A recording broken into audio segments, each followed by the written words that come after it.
तो आज हम बनाने वाले हैं नवरात्रि के लिए ये साबूदाने का चूड़ा।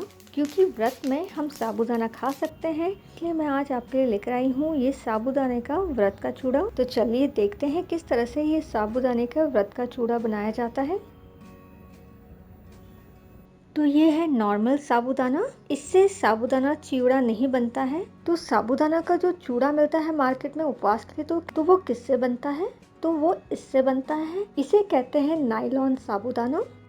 ये जो एकदम सफ़ेद सा साबूदाना होता है, जो कि हर किसी के घर में होता है, इससे बनाए जाते हैं साबूदाना का खीर, साबूदाने के वड़े, या फिर साबूदाने का थेपला, या फिर साबूदाने की खिचड़ी। ये है नायलॉन साबूदाना, जो कि दिखने में बहुत ही मैला सा दिखता है और इसका जो साइज़ है थोड़ा बड़ा सा होता है। और ये आपको आराम से बहुत ही पुरानी किराने की दुकानें होती हैं वहाँ पे मिल जाएगा। आप इसे ऑनलाइन साइट से भी परचेज़ कर सकते हो, ख़रीद सकते हो। जो नॉर्मल सा साबूदाना होता है वो बहुत ही सफ़ेद सा होता है और नायलॉन साबूदाना मैला सा होता है। तो ये जो दो फ़र्क है वो आपको दिख ही रहा है। क्योंकि ये हम व्रत के लिए बना रहे हैं तो मैं सिंगदाने का तेल का ही इस्तेमाल करने वाली हूँ। तेल यहाँ पे अच्छा खासा गर्म हो चुका है और यहाँ पे जो कढ़ाई है मैंने थोड़ी सी गहरी ली है। और दूसरी खास बात ये है कि मैंने यहाँ पे पहना है ग्लव्स। जी हाँ, ग्लव्स पहना है। ग्लव्स मैं इसलिए पहन रही हूँ क्योंकि जैसे ही हम ये नायलॉन साबूदाना फ्राई करने डालेंगे, तेल के जो छींटे हैं वो आपके हाथों में आने लगते हैं, तो आपको चटका लगना शुरू हो जाएगा। अब ये जो नायलॉन साबूदाना है वो हम इस झरिया के अंदर डालेंगे, हम डायरेक्टली तेल में नहीं डालेंगे। और अब ये जो झरिया है वो हम डालेंगे तेल में। आपको इस बात का ध्यान रखना है कि ये जो नायलॉन साबूदाना है बहुत ही अच्छे से फूलता है, तो कढ़ाई थोड़ी सी बड़ी ही लीजिए और गहरी लीजिए। तो देखिए झरिया के अंदर ही बहुत ही अच्छे से ये फूलना शुरू हो चुका है, वो हम निकाल लेंगे तेल में।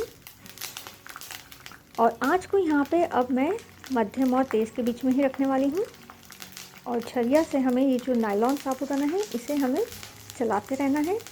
जैसे कि आप सुन सकते हो नायलॉन साबूदाना फट रहा है, यानी कि इस आवाज़ से पता चल जाएगा आपको कि नायलॉन साबूदाना अच्छे से फूलना शुरू हो चुका है, एकदम खुलना शुरू हो चुका है और एकदम बड़ा साइज़ का होना शुरू हो चुका है। तो यहाँ पे नायलॉन साबूदाना फ्राई हो चुका है और इसमें जो आवाज़ें आ रही थी चटकने वाली वो बंद हो चुकी है, यानी कि सारे के सारे जो नायलॉन साबूदाना है फ्राई हो चुके हैं। तो नायलॉन साबूदाना को हम निकाल लेंगे परात में।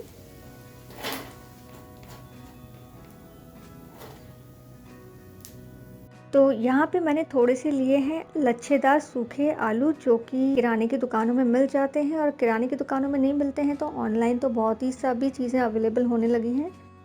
तो ये आलू के सूखे जो लच्छे हैं वो हम फ्राई करेंगे। आँच को मैंने यहाँ पे धीमा ही रखा है क्योंकि ये जल्दी से फ्राई हो जाते हैं।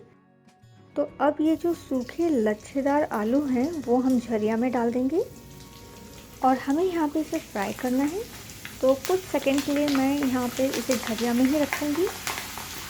जैसे ही फ्राई होना शुरू होगा मैं झरिया से निकालना शुरू कर दूँगी धीरे धीरे। और हमें यहाँ पे इसे बहुत ज़्यादा फ्राई नहीं करना है, हल्का से ही फ्राई करना है क्योंकि बहुत ही आसानी से जल्दी फ्राई हो जाता है। तो यहाँ पे हमारे लच्छेदार आलू फ्राई हो चुके हैं, तो इसे हम निकाल लेते हैं परात में।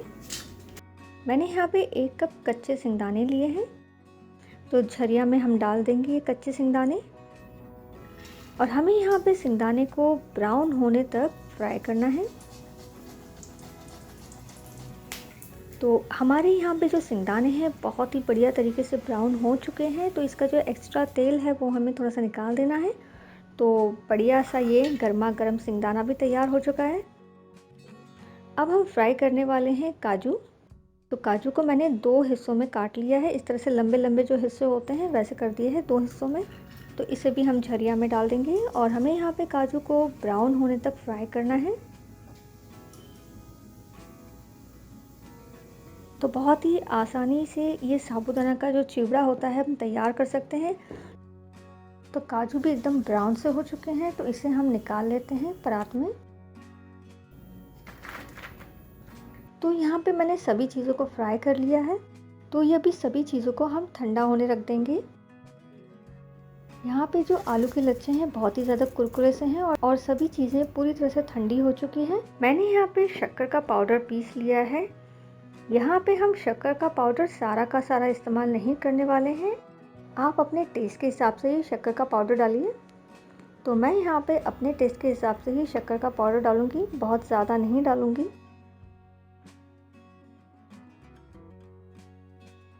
तो शक्कर का पाउडर तो हमने डाल दिया है। अब हम यहाँ पे चम्मच की सहायता से अच्छे से मिलाएंगे। तो बहुत ही फटाफट और बहुत ही आसान तरीके से ये नवरात्रि के लिए जो फरहाली होती है उसके लिए आप बना सकते हो, और आप इसे स्टोर करके भी रख सकते हो। और ऐसा नहीं है कि कुछ व्रत हो तो ही आपको खाना है, आप इसे ऐसे भी खा सकते हो बिना व्रत के भी। तो हम कम लागत में बहुत ज़्यादा अच्छी मात्रा में हम ये फरहाली का चूड़ा बना सकते हैं। तो मैं यहाँ पे ये साबूदाना को तोड़ के सुना देती हूँ आपको। तो देखिए बहुत ही बढ़िया तरीके से टूट रहा है, बहुत ही ज़्यादा क्रंची सा है। तो इसे अब हम निकाल लेंगे प्लेट पर। इसकी आवाज़ से ही आपको समझ में आ चुका होगा कि जो फरहाली के जो साबूदाना हमने तैयार किए हैं वो कितने कुरकुरे से हैं। मैं उम्मीद करती हूँ आपको आज की ये व्रत के लिए ये साबूदाने का जो चूड़ा हमने तैयार किया है वो रेसिपी पसंद आई होगी। तो ज़रूर लाइक कीजिएगा, कमेंट कीजिएगा और चैनल को सब्सक्राइब ज़रूर कीजिएगा।